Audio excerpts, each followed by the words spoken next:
अस्सलाम वालेकुम। Salman trades and farming welcome viewers. आज की वीडियो बहुत इंफॉर्मेटिव है। जर्मन शेफर्ड के बारे में बात करेंगे कि जर्मन शेफर्ड की जो लोग रखते हैं, घरों में रखते हैं या फार्म पर रखते हैं, वो इसकी खूबसूरती से रखते हैं।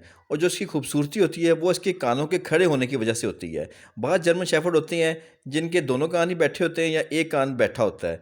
तो आज मैं की वीडियो में कवर करूँगा कि आपने अपने जर्मन शेफर्ड कैसे ट्रेनिंग करनी है, उस पपी कैसी आपने उसकी ट्रेनिंग और कैसी आपने डाइट देनी है कि जिसके वजह से वो आपके जो पपी आपका जो जर्मन शेफर्ड है उसके कान अच्छे तरीके से खड़े हों और उसकी लुक हो, जिसके साथ आपकी जर्मन शेफर्ड की एक वैल्यू भी बढ़ेगी।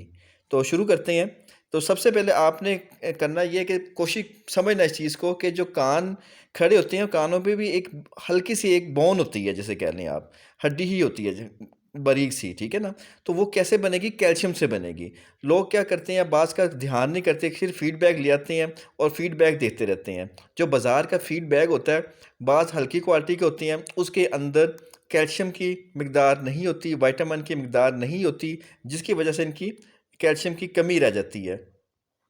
अब जो कानों की हड्डी है वो बोन ही है, उसमें कैल्शियम हो, उसकी कमी नहीं होगी, कैल्शियम पूरा होगा तो कान इसके खड़े होंगे। तो आपने कोशिश ये करनी है कि आप एक तो आपने वेट्स जो स्टोर है, जो डॉक्टर से करके आपने कांटेक्ट करके आपने उनसे लेनी है विटामिन और कैल्शियम की टैबलेट, वो आपने इसको देनी है।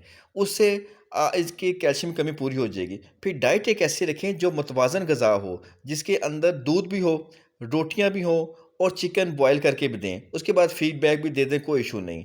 और कोशिश करें जब आपका पपी छोटा होता है उस टाइम भी आप कोशिश करें इनको, जैसे सेरेलैक बनाते हैं तो उसके अंदर केला भी डाल दिया, थोड़ा दूध भी डाल दिया, फिर आप दें तो वो पहले 2-3 महीने में ही वो ठीक हो जाएगा, उसमें कैल्शियम कमी पूरी हो जाएगी। तो जितना आप इसके साथ मेहनत करेंगे, जितनी मुतवाज़न ग़िज़ा बनाकर देंगे, उतने ही कैल्शियम और विटामिन्स की जब कमी पूरी होगी इसकी, तो ये ठीक रहेगा।